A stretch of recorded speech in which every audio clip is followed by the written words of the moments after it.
Vamos al capítulo 2. Se ha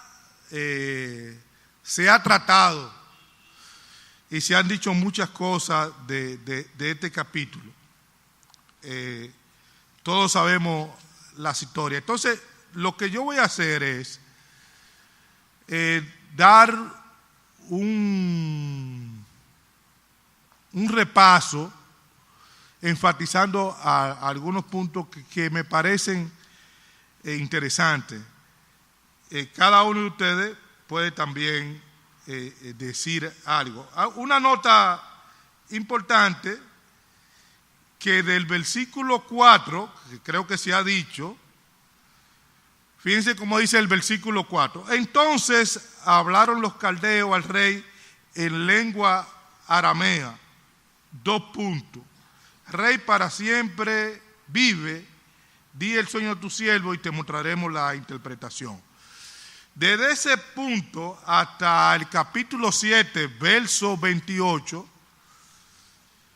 se está hablando en arameo. O sea, el libro está escrito, esa parte narrativa pasa del hebreo, que es el idioma de los judíos, a la lengua aramea. Y todos hablan de que esa parte se refiere a las revelaciones que Dios hace sobre las naciones gentiles, es decir, los imperios que van dominando. Toda esa parte trata sobre eso. Ya para terminar, el capítulo 8 se escribe en hebreo y se centra en el pueblo de Dios. Si ustedes quieren lo pueden ver, durante los tiempos de los gentiles.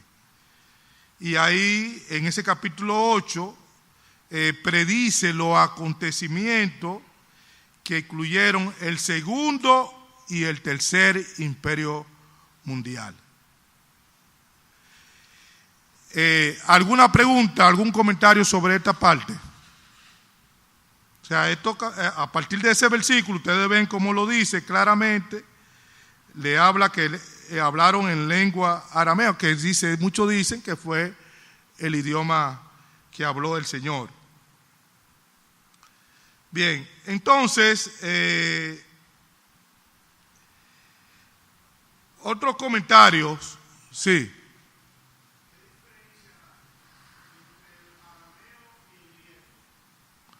El arameo, el griego es el idioma que entra ya cuando Alejandro Magno cubre todo ese imperio que conquista después del Medo Persa. Vienen los griegos, y los griegos implantan toda su cultura en toda esa parte de Asia, incluyendo al pueblo de Israel. O sea, dominan todo eso, implantan su cultura, su idioma y todo lo demás. Ese es el griego. Inclusive cuando entra, es interesante, cuando entra el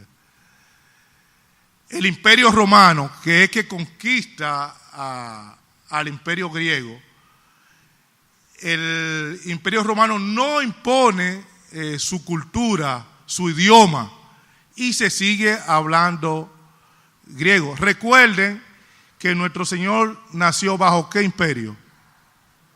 Romano. Y sin embargo, en ese entonces todo el Nuevo Testamento es escrito ¿en qué? En griego. ¿Por qué? Porque los griegos mantuvieron su cultura. El hebreo es el idioma del pueblo de Israel, y el arameo es como una derivación del mismo hebreo. O sea, son muy parecidos los idiomas. ¿Qué importancia tiene esto de los idiomas? No sé, ustedes todos conocen a Calvallosa. Vargas Llosa, algo que a mí me impresiona mucho de él, es que el hombre se sabe el Nuevo Testamento en griego, en su idioma original. Se lo sabe. O sea, él, así como nosotros le podemos leer, pero no solamente leer, sino memorizar. Porque el texto bíblico en su idioma original, si uno logra aprenderse las palabras y los términos, puede explicar mejor el texto. Y esa es la importancia de conocer el texto en su idioma original, en este caso, el Nuevo Testamento en griego. El Antiguo Testamento es escrito la mayor parte en hebreo, algunas partes en arameo, como esta que estamos diciendo, de Daniel, y otra que quizás no sé, César, si tú recuerdas alguna otra parte, aparte de Daniel, que es escrita en arameo. Pero es muy poco. Creo que es la parte nada más esta de Daniel. Abba Padre. Sí, en arameo. Y se dice que el Señor hablaba el arameo. Bien, Arroyo, ¿tú querías decir?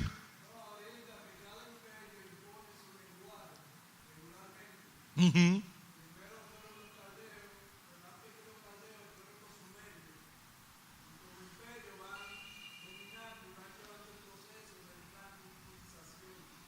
Sí.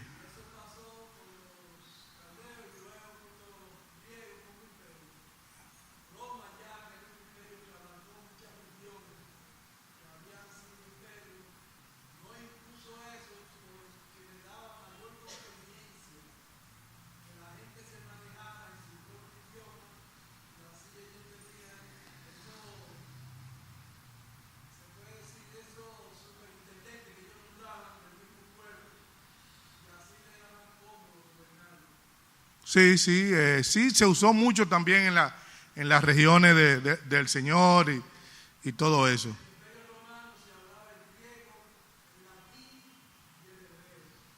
Sí. Sí, es interesante porque recuerden que en ese entonces algo que implementó el Imperio Romano fue las vías de comunicación. Y regularmente en esos tiempos los generales, Roma se inicia como una república, es decir, el que gobierna el imperio no es el emperador.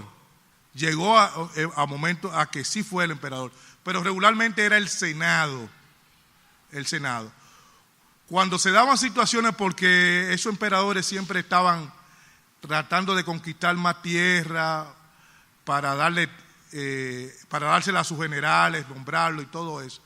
Cuando se daba una situación en la que había un caos y había que imponer, entonces el Senado se reunía y le decía al emperador: tú vas a ser el dictador. Es decir, el Senado va a cesar y lo que tú digas, eso es lo que se va a hacer. Y eso se decía por poco tiempo, pero en el caso de Julio César se tomó 10 años y después muchos siguieron esa costumbre y prácticamente destituyeron al Senado. Pero eso son cosas interesantes. Ahora, vamos al texto, mis hermanos. Y algo que sí quiero compartirles es los versos 20 al 23, que son centrales en la narrativa de este capítulo 2. Todos conocemos la historia y no vamos a repetirla, porque ustedes la han leído varias veces y siempre lo leemos. Dice: y Daniel habló y dijo: sea bendito el nombre de Dios de siglos en siglos, porque suyo son el poder y la sabiduría. Él muda los tiempos y las edades, quita reyes y pone reyes, da la sabiduría a los sabios y la ciencia a los entendidos. Él revela lo profundo y lo escondido, conoce lo que está en tinieblas y con él mora la luz. A ti, oh Dios de mis padres, te doy gracias y te alabo, porque me has dado sabiduría y fuerza, y ahora me has revelado lo que te pedimos, pues nos ha dado a conocer el asunto del rey. Oye, yo creo que estos versos son centrales. Hay otros también que habla en la misma línea, pero yo creo que lo podemos coger como, ustedes recuerdan en las lecciones, versos para memorizar. Yo creo que esos textos debemos todos aprendérnoslo de memoria, memorizarlo, y no solamente memorizarlo, sino analizarlo y profundizar en ello. Entonces, en esa alabanza de Daniel, ¿qué encontramos? Primero, la soberanía de Dios. Hermanos, Dios es soberano en todo. Cuando decimos que Dios está por encima de todo, es por encima de todo y de todos, de todo lo que usted ve. Entonces Dios ejerce su soberanía. Ustedes lo ven que tenemos el otro texto que dice que Él muda los tiempos, quita reyes y pone reyes. Estos son asuntos que tienen que ver con ¿qué? Con la política. Entonces Dios es soberano en la política. Quita reyes, pone reyes, muda los tiempos, cambia los tiempos, las edades, da sabiduría a los entendidos y todo eso. Él puede revelar también en otro hondo, o le puede revelar lo que Él quiere a los sabios. Y aquí sabio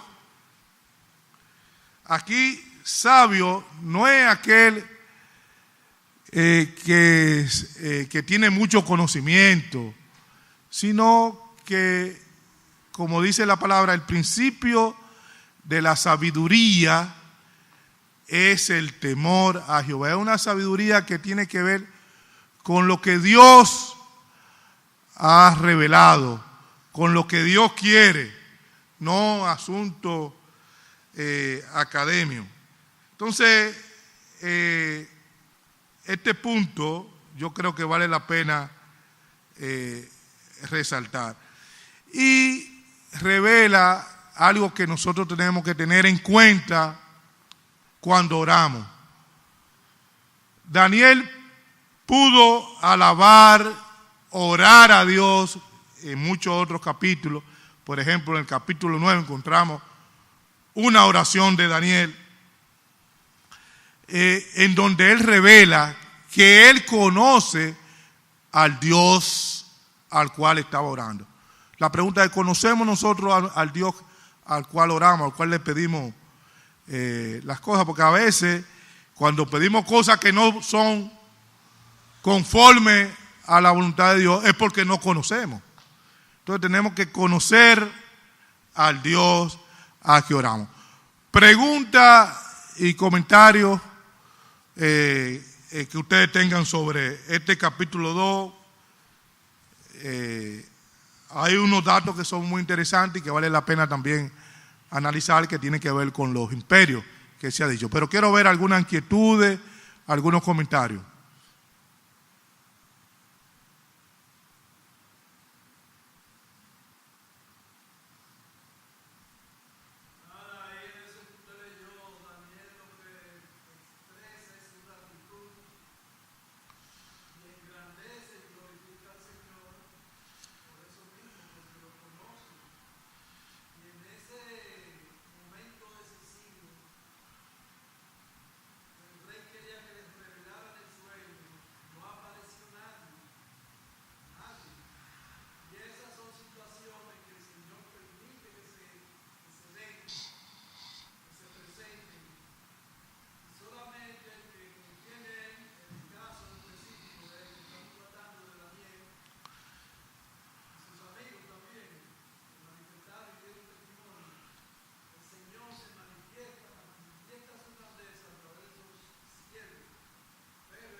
Sí, sí, o sea, sobre Daniel, que hemos hablado, como bien dice Arroyo, ya en el capítulo 1 vemos esa proposición de Daniel, y en muchos otros textos más, tanto del mismo libro de Daniel como de otros libros, se ve la entereza, la disposición a seguir. Y Daniel, ¿qué edad tenía Daniel en ese momento cuando hace esa proposición? ¿Qué edad tenía? Era un muchacho realmente. Pero veamos otro momento en el mismo capítulo 2, y le estoy dando ya casi paso a Manuel para que venga por aquí, para que continúe. Versículo 27. Daniel respondió delante del rey diciendo, esto es ya después, como todos conocemos, lo primero que nosotros, la primera parte que leímos de esa alabanza a Daniel es cuando llega el momento en que le es revelado el sueño y la interpretación. Aquí vemos a Daniel delante del rey. ¿Y qué le dice? El misterio que el rey demanda, ni sabio, ni astrólogo, ni mago, ni adivino lo pueden revelar al rey. Eso es lo que habían dicho los magos y todo eso. No, esto no es un asunto humano, ningún humano puede hacer eso. Versículo 28. Pero hay un Dios en los cielos, el cual revela los misterios, y él ha hecho saber al rey Nabucodonosor lo que ha de acontecer en los postreros días. Y aquí comienza la declaración del sueño que tuvo, y también de la interpretación que se va analizando. Dios es el que revela, que es ya lo que, por lo cual Daniel estaba alabando a Dios. Ya hoy día nosotros tenemos la palabra de Dios, y la palabra de Dios es la revelación que Dios nos ha dejado. Ya no hay muchas cosas que revelar, o ustedes creen que hay que revelar más cosas. No, ya todo está aquí. Ahora lo que sí nosotros pedimos es la iluminación, que Dios nos dé el conocimiento a través de su Santo Espíritu para poder interpretar y aplicar su palabra. Y en ese sentido, yo tengo aquí hoy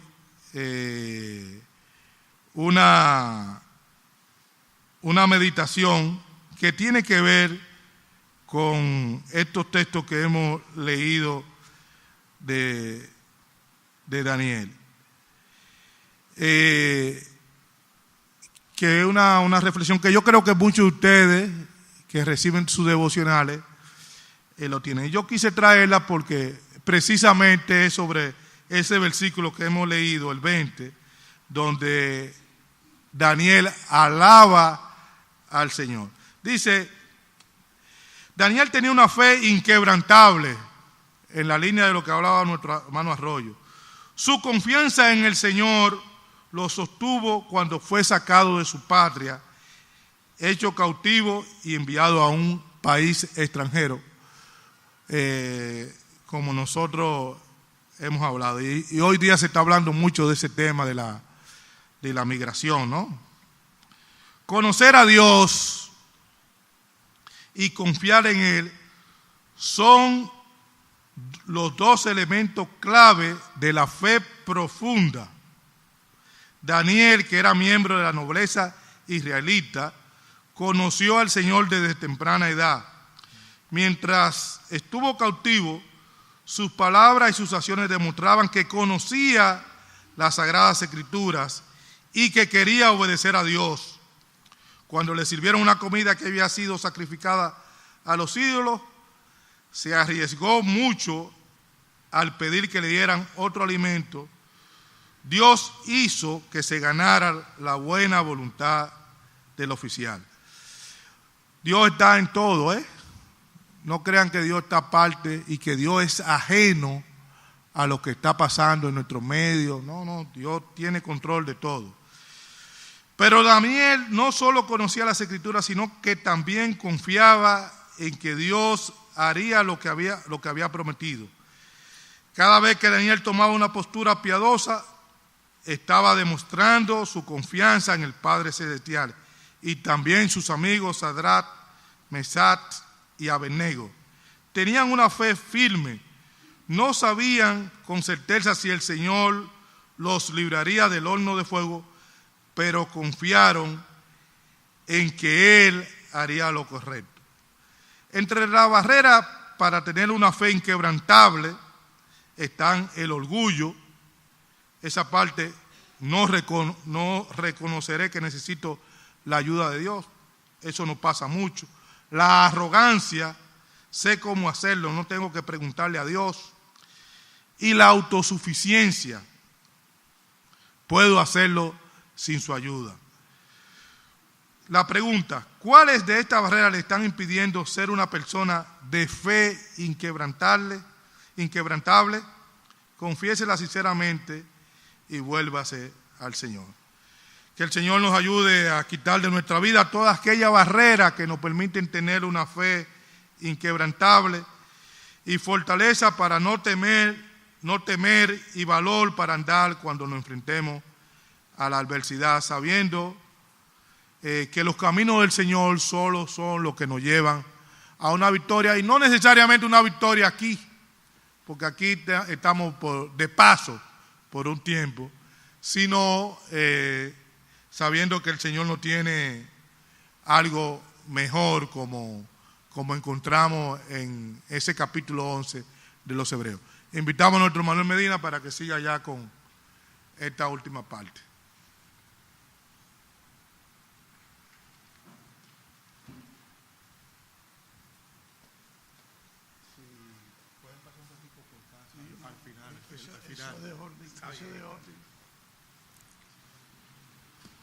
Bendiciones, hermanos. Creo que al estudiar a Daniel y nosotros confrontarnos con él en lo que tiene que ver con la fe,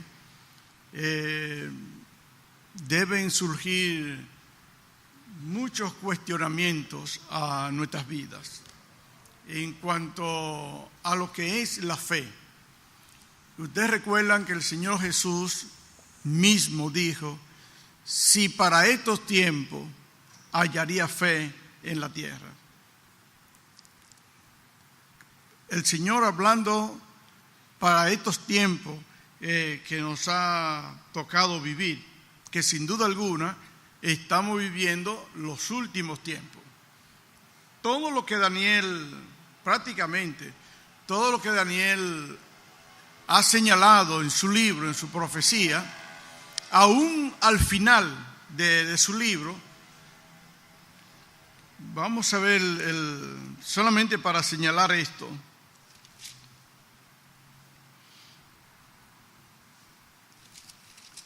Al final de Daniel, él nos dice, ¿cómo? Sí, capítulo 12.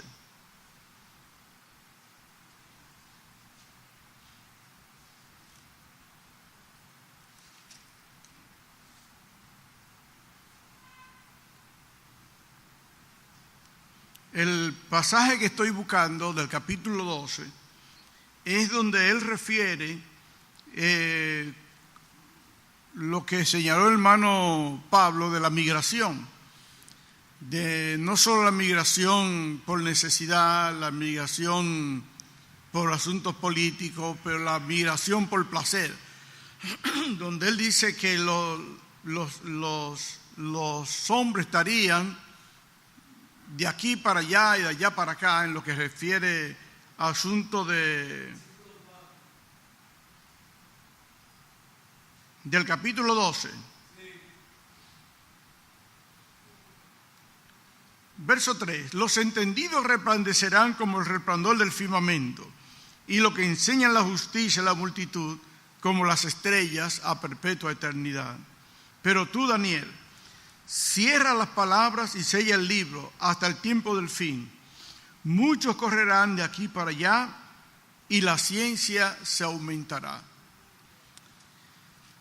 No hay ninguna duda de que el avance de la ciencia, no en las últimas, en la última década, ha sido notoria. Por ejemplo, en lo que tiene que ver con la ciencia médica, la amplitud de conocimiento técnico con relación a la asistencia del cuerpo humano. Por ejemplo, ya son raras las cirugías que hay que abrir.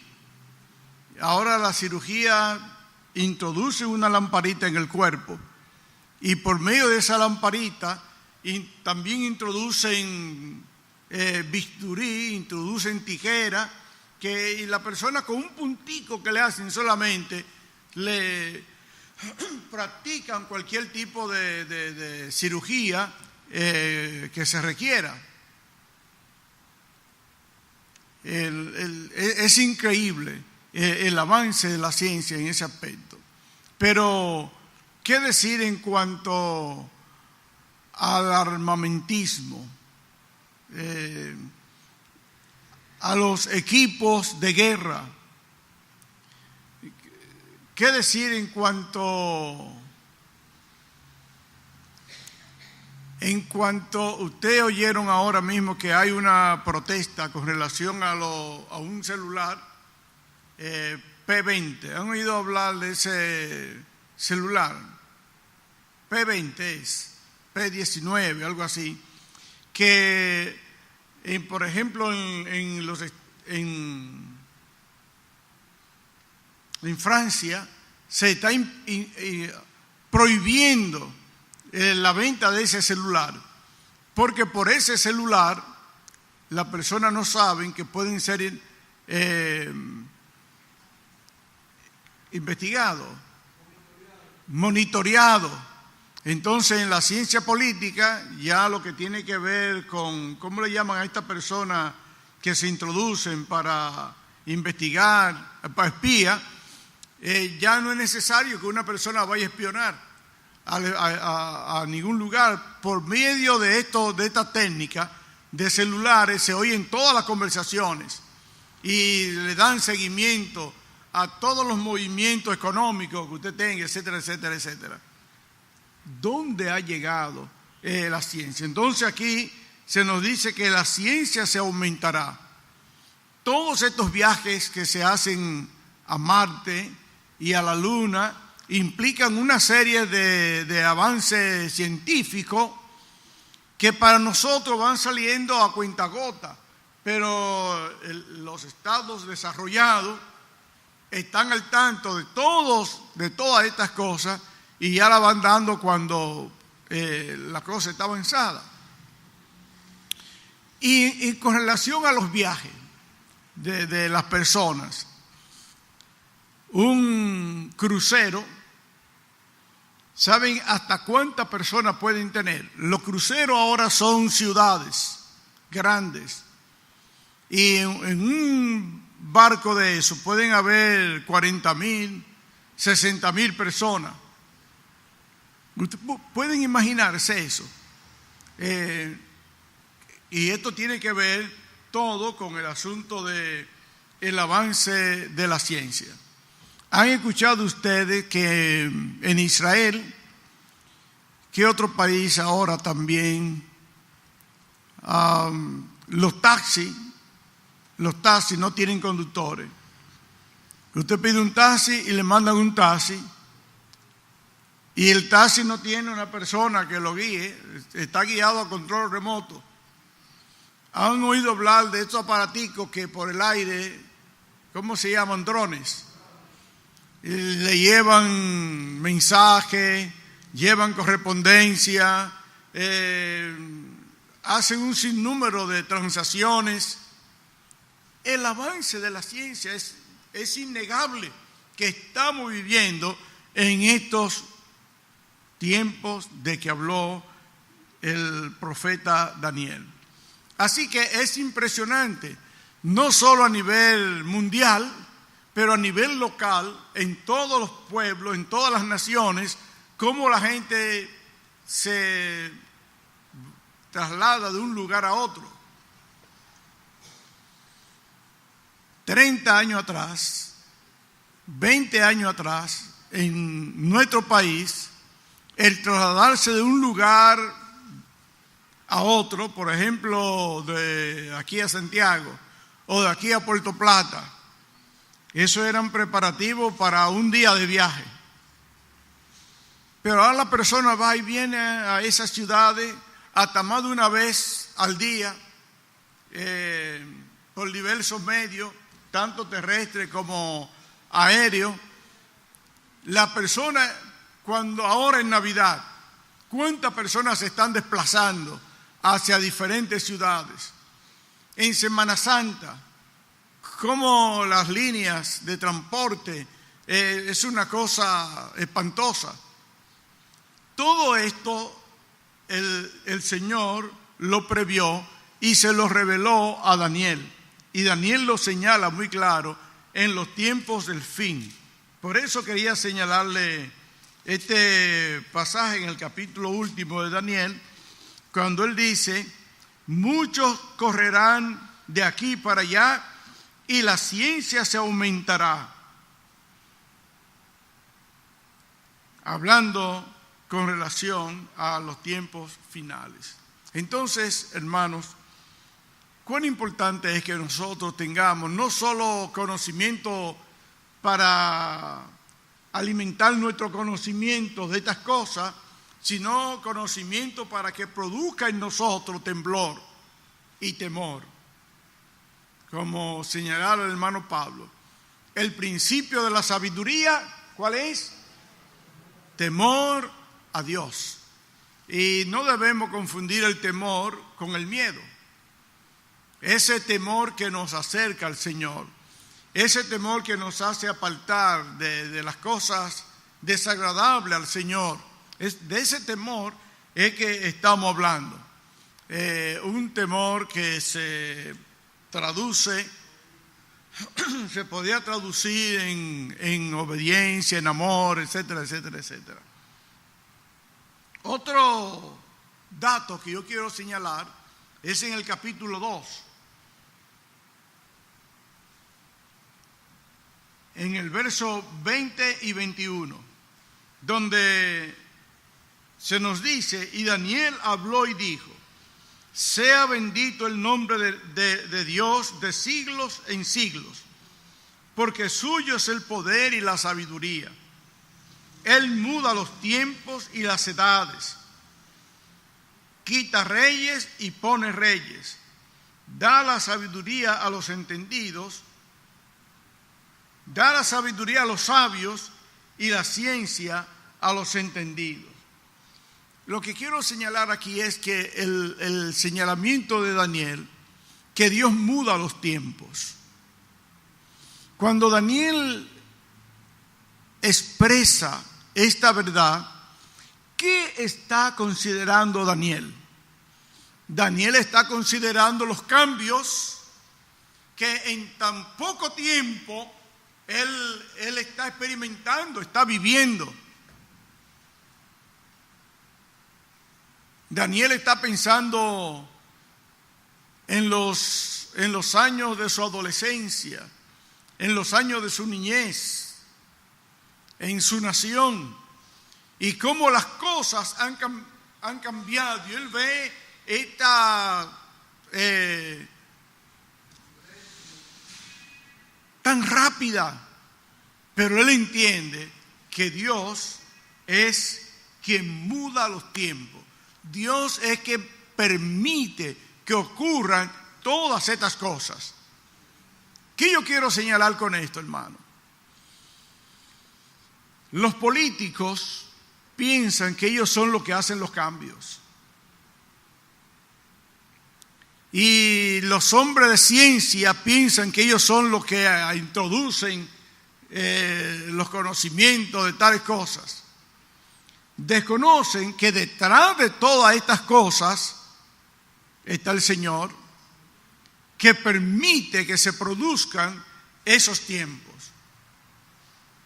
Me mandaron un video que quizá alguno de ustedes también ha recibido de la Torre Eiffel en los años 1820. Y usted puede ver en la torre, con la ciencia han podido darle movimiento a todas estas cosas. Y ustedes en esos tiempos ni sospechaban que habrían en algún tiempo vehículos como lo que tenemos hoy.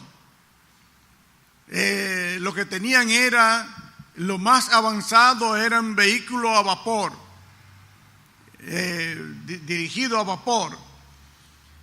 Pero muchos corceles, muchos coches de transporte y de los más rápidos bicicletas, pero con una rueda que usted no se imagina, moviéndose de un lado a otro lado.